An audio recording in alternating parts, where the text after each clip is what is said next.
হোসেনকে বুধবার 10টার মধ্যে দায়িত্ব হস্তান্তরের আলটিমেটাম আদালতে বিচারাধীন, বললেন উপদেষ্টা। রিটের আদেশকাল।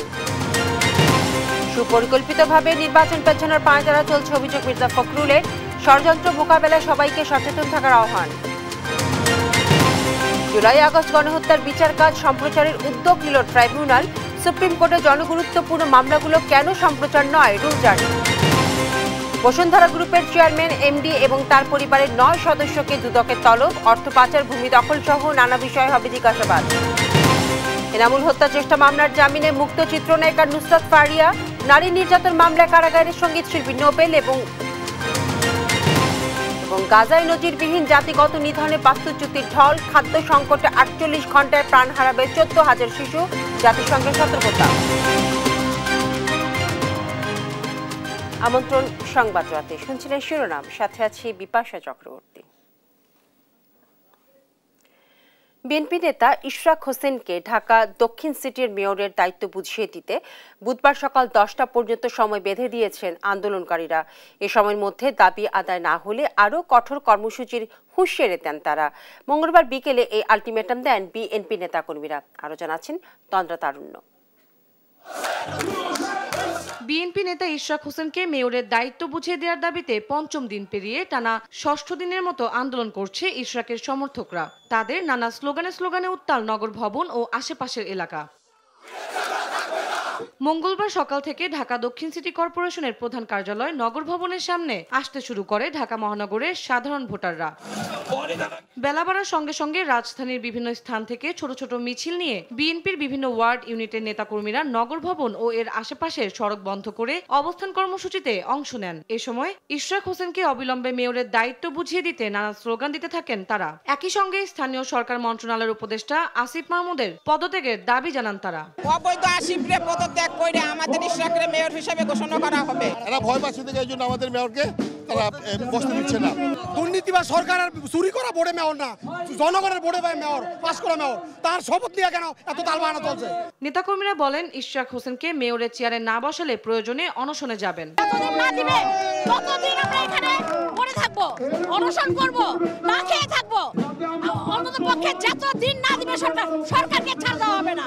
এদিকে কর্মসূচির সঙ্গে একাত্মতা জানিয়ে আন্দোলনে যোগ দেন বিগত সরকারের সময় গুমের শিকার পরিবারেরা।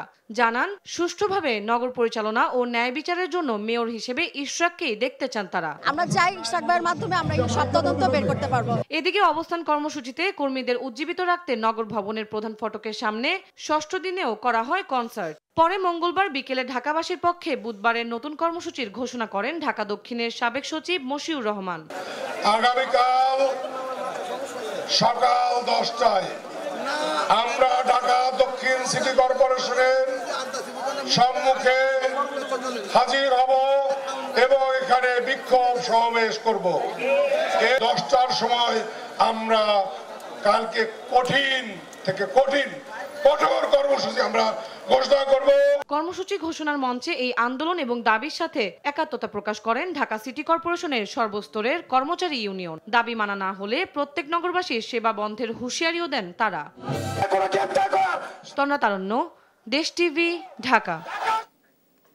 এদিকে ইশরাকের মেয়র হওয়ার বিষয়টি আদালতে বিচারাধীন। এই নিয়ে অবাঞ্ছিত ঘোষণা বা দোষারোপ করা ঠিক নয় বলে মন্তব্য করেছেন স্থানীয় সরকার উপদেষ্টা আসিফ মাহমুদ সজীব ভুঁইয়া। মঙ্গলবার দুপুরে সাভার জাতীয় যুব উন্নয়ন ইনস্টিটিউটে যুব সমাবেশে শেষে সাংবাদিকদের তিনি এই কথাই বলেন। উপদেষ্টা আরও বলেন, ইশরাকের মেয়র হওয়া না হওয়া সিদ্ধান্ত তিনি একা নিচ্ছেন না, এখানে সরকার কাজ করছে। এ নিয়ে আইনি জটিলতা থাকায় তারা আইন মন্ত্রণালয়ের মতামত চেয়েছেন জানিয়ে সেই অনুযায়ী সিদ্ধান্ত নেওয়ার কথা বলেন তিনি। যেহেতু এখানে আইনি জটিলতা আছে এবং এখানে আদালতে বিচারাধীন বিষয় আছে, এখানে আমাকে ব্যক্তিগতভাবে আক্রমণ করে তো আসলে লাভ নেই। আদালতের যে আইনি লড়াই সেটা লড়তে হবে এবং যে জটিলতাগুলো আছে সেই সংক্রান্ত আমরা আইন মন্ত্রণালয়ের মতামত চেয়েছি। আইন মন্ত্রণালয় যেহেতু এক্ষেত্রে বিশেষজ্ঞ, তাদের মতামতের ভিত্তিতে হয়তো আমরা একটা সিদ্ধান্তে পৌঁছাতে পারবো। ইশরাক হোসেনকে মেয়র হিসেবে শপথ না পড়ানোর নির্দেশনা চেয়ে দায়ের করা রিটের শুনানি শেষ হয়েছে। এই বিষয়ে আগামীকাল বেলা 12টায় আদেশ দেবেন হাইকোর্ট। মঙ্গলবার বিচারপতি মোহাম্মদ আকরাম হোসেন চৌধুরী এবং বিচারপতি দেবাশিস রায় চৌধুরীর হাইকোর্ট বেঞ্চ আদেশের দিন ধার্য করেন। এর আগে গেল বুধবার ইশরাককে ঢাকা দক্ষিণ সিটি কর্পোরেশনের মেয়র হিসেবে শপথ না পড়ানোর নির্দেশনা চেয়ে হাইকোর্টে রিট আবেদন করা হয়। সেই সঙ্গে তাকে মেয়র ঘোষণাকারী ঢাকার প্রথম যুগ্ম জেলা জজ এবং নির্বাচনী ট্রাইব্যুনালের বিচারকের বিরুদ্ধে শাস্তিমূলক ব্যবস্থা নেওয়ার নির্দেশনাও চাওয়া হয় রিটে। সরকার নির্বাচনে তাকে শপথ পড়াতে বাধ্য শপথ করাচ্ছে না এবং এসে চ্যালেঞ্জ করছে। আমরা বলছি তার তো কোনো লক্ষ্যাচ্ছে না, মামলাকে অধিকারে না, তাই কিন্তু বিজি বডি সে যে ভদ্রলোক মামলা করেছেন লয়ার, সে ঢাকা সিটি কর্পোরেশন কোথাও ভোটার যে সেটা উল্লেখ করেন। জনগণকে ভোটাধিকার বঞ্চিত করতে সুপরিকল্পিতভাবে নির্বাচন পেছানোর পাঁয়তারা চলছে বলে অভিযোগ করেছেন বিএনপির মহাসচিব মির্জা ফখরুল ইসলাম আলমগীর। ষড়যন্ত্র মোকাবেলায় সবাইকে সচেতন থাকার আহ্বান জানান তিনি। আর শেখ হাসিনার মতো অন্তর্বর্তী সরকারও নির্বাচন নিয়ে টালবাহানা করছে বলে অভিযোগ করেন দলটির সিনিয়র যুগ্ম মহাসচিব রুহুল কবির রিজভী। আরও জানাচ্ছেন সাইফুল রিপন। বিএনপির প্রতিষ্ঠাতা সাবেক রাষ্ট্রপতি জিয়াউর রহমানের ৪৪তম শাহাদাত বার্ষিকী উপলক্ষে গুলশান কার্যালয়ে যৌথ সভা করে দলটির নেতারা। যৌথ সভার সিদ্ধান্ত অনুযায়ী ২৫ মে থেকে ২ জুন পর্যন্ত ৮ দিনের কর্মসূচি ঘোষণা করে দলটি। এটা ৮ দিন ব্যাপী কর্মসূচি, ২৫ তারিখ থেকে ২ তারিখ পর্যন্ত। ভার্চুয়ালি যৌথ সভা ও সংবাদ সম্মেলনে অংশ নেন ব্যাংককে চিকিৎসারত দলের মহাসচিব মির্জা ফখরুল ইসলাম আলমগীর। বলেন, সংস্কার শুরু করেছিলেন জিয়াউর রহমান। দেশ নিয়ে ষড়যন্ত্র মোকাবেলায় সবাইকে সচেতন থাকার আহ্বানও জানান তিনি। অত্যন্ত সুপরিকল্পিতভাবে নির্বাচনকে পিছিয়ে দেওয়া, জনগণের যে অধিকার সে অধিকার থেকে জনগণকে বঞ্চিত করাবার এবং ভোটের অধিকার থেকে বঞ্চিত করবার একটা পায়তারা শুরু হয়েছে। এবং আপনারা নিশ্চয়ই লক্ষ্য করেছেন যে বিভাজনের রাজনীতি আবার শুরু হয়েছে। আমরা দেখতে পাচ্ছি যে কিছু মানুষ যারা সরকারের মধ্যে অনুপ্রবেশ ঘটিয়ে বাংলাদেশকে ভিন্ন দিকে নিয়ে যাওয়ার চেষ্টা করছে। এদিকে জাতীয় প্রেস ক্লাবে এক আলোচনা সভায় অংশ নেন বিএনপির স্থায়ী কমিটির সদস্য নজরুল ইসলাম খান। বলেন, সংস্কার নির্বাচন একে অপরের পরিপূরক, দুটোই হতে হবে যত দ্রুত সম্ভব। বাংলাদেশের কিছু রাজনৈতিক শক্তি আছে, কিছু সামাজিক শক্তি আছে, তারা অনেকেই তাদের নিজেদের রাজনৈতিক স্বার্থে কিংবা তাদের গোষ্ঠীর স্বার্থে তারা এই গণতান্ত্রিক প্রক্রিয়াটাকে বিলম্বিত করতে চান। সংস্কার আর গণতন্ত্র পরস্পর বিরোধী না, এটা পরিপূরক। একটার জন্য আরেকটাকে আটকে রাখার কোনো সুযোগ নাই।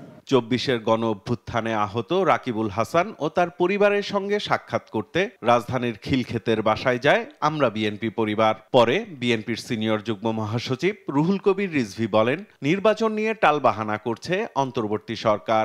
জনগণ ১৫ বছর যেটি বঞ্চিত হয়েছে একটা অবাধ সুষ্ঠু নির্বাচন, ভোট কেন্দ্রে গিয়ে ভোট দিতে, সেই বঞ্চনা থেকে আজও মুক্তি হয়নি।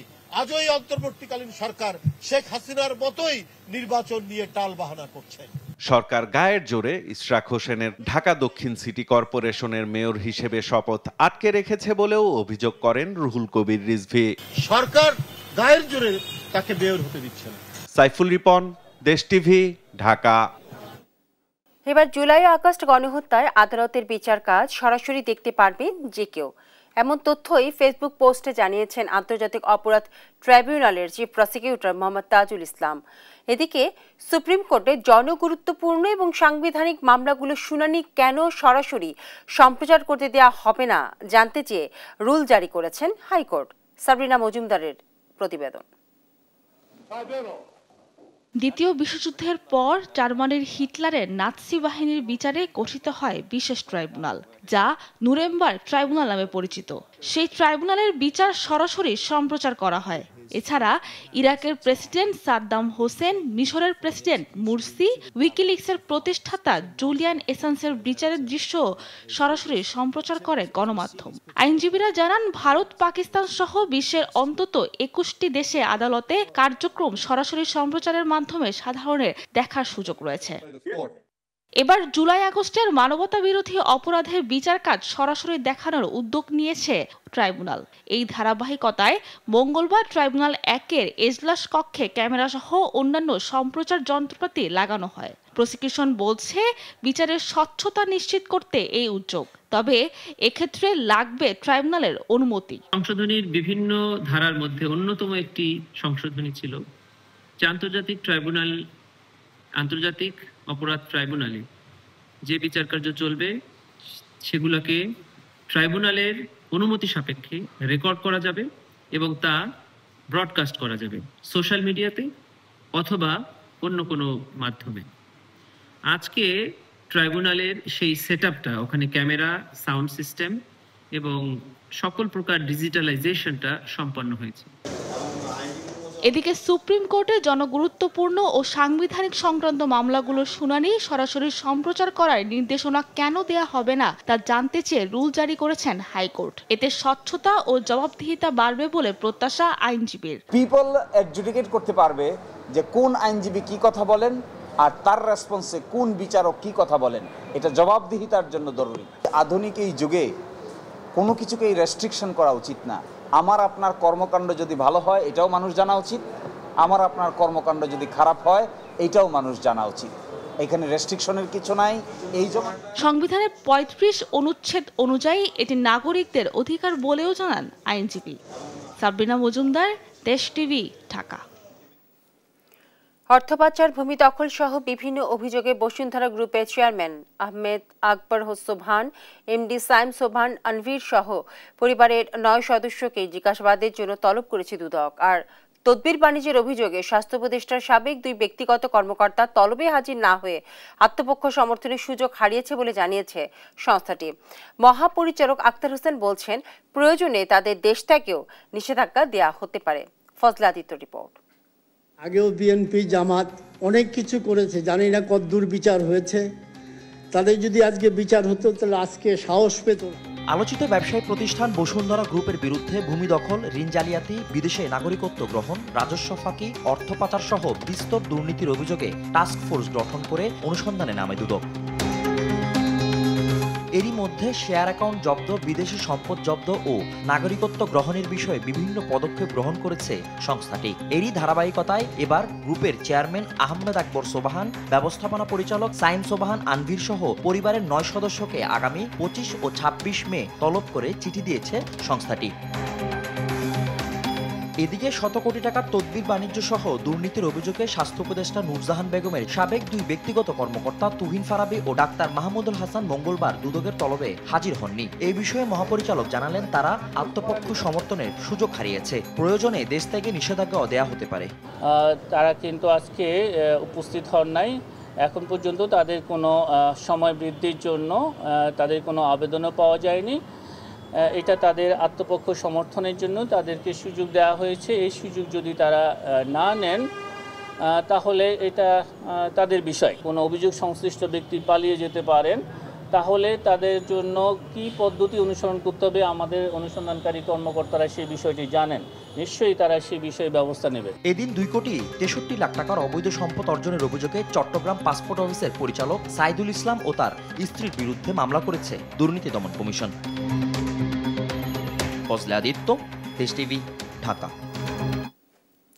জামিনে মুক্ত হলেন চিত্রনায়িকা নুসরাত ফারিয়া। মঙ্গলবার বিকেলে কাশিমপুর কারাগার থেকে মুক্তি পান তিনি। এর আগে রাজধানী ভাটারা থানার হত্যা চেষ্টা মামলায় তাকে জামিন দেন ঢাকার chief metropolitan magistrate Mostafizur Rahman আদালত। নুসরাত ফারিয়ার আইনজীবী বলেন, আদালতের রায়ে ন্যায় প্রতিষ্ঠিত হয়েছে। আরো জানাচ্ছেন আলী আকাশ আকাশ। মঙ্গলবার বেলা ৩:৩০টার দিকে কাশিমপুর কেন্দ্রীয় কারাগার থেকে মুক্তি পান চিত্রনায়িকা নুসরাত ফারিয়া। জামিনের কপি কারাগারে পৌঁছার পর সব প্রক্রিয়া শেষে তাকে মুক্তি দেয় কারা কর্তৃপক্ষ।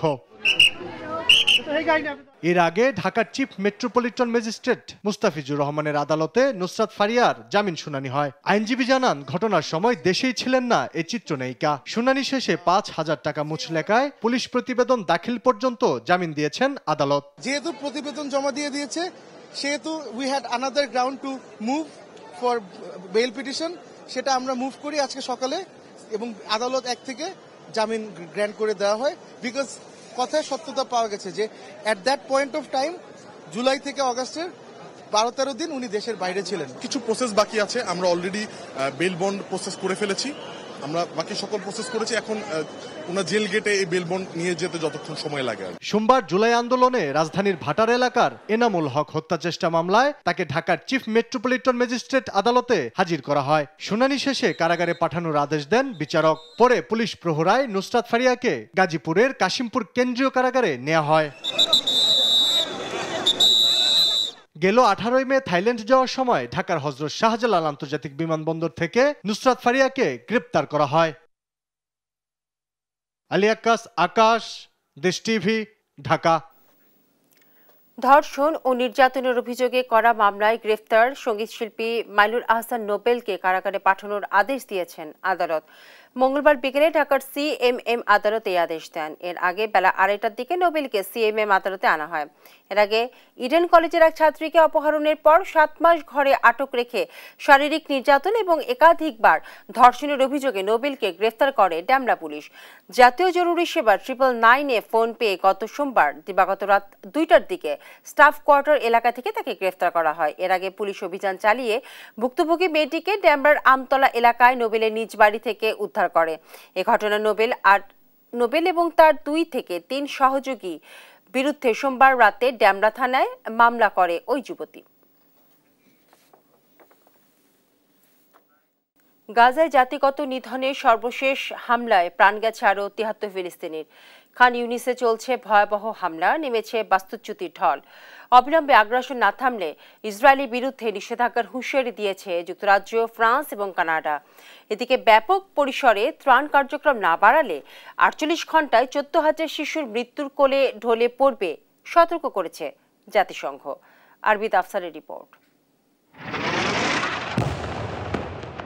চোখের পলকে ধুলোর সঙ্গে মিশে যায় ঘরটি। গেল সোমবার গাজার খান ইউনিসে সতর্কবার্তা জারির পরপরই ভয়াবহ হামলা চালায় ইসরায়েল। ধোঁয়া কমে যাওয়ার পর হামলার স্থানে দেখা যায় ক্ষেপণাস্ত্র বিস্ফোরণের বিশাল গর্ত।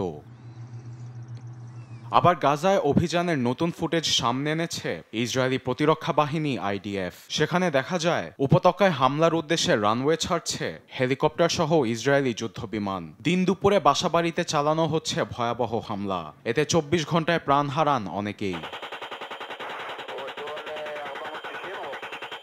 এমন বর্বরতায় ইসরায়েলের বিরুদ্ধে সোমবার যৌথ বিবৃতি দিয়েছে যুক্তরাজ্য, ফ্রান্স ও কানাডা। 3 পরাশক্তি বলছে গাজায় সব ধরনের অভিযান বন্ধ না হলে ইসরায়েলের বিরুদ্ধে নিষেধাজ্ঞা দেওয়া হবে। এছাড়াও আরও 22টি দেশ উপত্যকায় ত্রাণ সরবরাহ পুরোপুরি চালু করতে তেল আবিবকে চাপ দিচ্ছে। তবে নিষেধাজ্ঞার হুমকিকে বুড়ো আঙ্গুল দেখিয়ে নেতানিয়াহু বলেছেন গাজায় সব ধরনের সামরিক অভিযান অব্যাহত থাকবে। এদিকে জাতিসংঘ জানিয়েছে গাজায় সোমবার ত্রাণ সরবরাহের 50টি ট্রাকের জায়গায় 9টির অনুমতি দিয়েছে ইসরায়েল, যা সমুদ্রের 1 ফোঁটা পানির সঙ্গে তুলনা করেছেন মহাসচিবের মুখপাত্র স্টিফেন ডুজারিক। তবে গাজাবাসীর জন্য তা খুবই কম। সীমিত আকারে ত্রাণ সহায়তার পেছনে হামাসকে দায়ী করছেন নেতানিয়াহু। গাজায় সীমিত আকারে ত্রাণের ট্রাকগুলো প্রবেশ করছে, কারণ বেশি বেশি ট্রাক উপত্যকায় গেলে তা হামাস নিজেদের দখলে নেয়। তা আমরা হতে দেব না। শুরুতে এর জন্য আমরা সহায়তা বন্ধ করেছি। যুক্তরাষ্ট্রের সঙ্গে বসে আমরা এখন এক ভিন্ন পন্থা অবলম্বন করছে, যেখানে প্রতিরক্ষা বাহিনী ত্রাণ বিতরণের পথগুলো সম্পূর্ণরূপে নিয়ন্ত্রণে নিয়েছে। অন্যদিকে খান ইউনিসকে যুদ্ধক্ষেত্র ঘোষণা করে একের পর এক হামলার পর এলাকা ছাড়ছেন বাস্তুহারা শত শত ফিলিস্তিনি। দুপুরে গা ফাটা রোদে অনেকেই সাইকেলে করে, আবার কেউ কেউ নিজ স্বজন ও শিশুদের কাঁধে নিয়ে খান ইউনিস ছাড়ছেন। হাতে করেই নিয়ে যাচ্ছে নিজেদের সর্বস্ব। নিজ ঘরবাড়ি ছাড়ার বেদনা ও ক্ষোভ নিয়ে অজানা ভবিষ্যতের দিকে ফিলিস্তিনিরা। আরবিদ আফসার, নিউজ ডেস্ক, দেশ টিভি।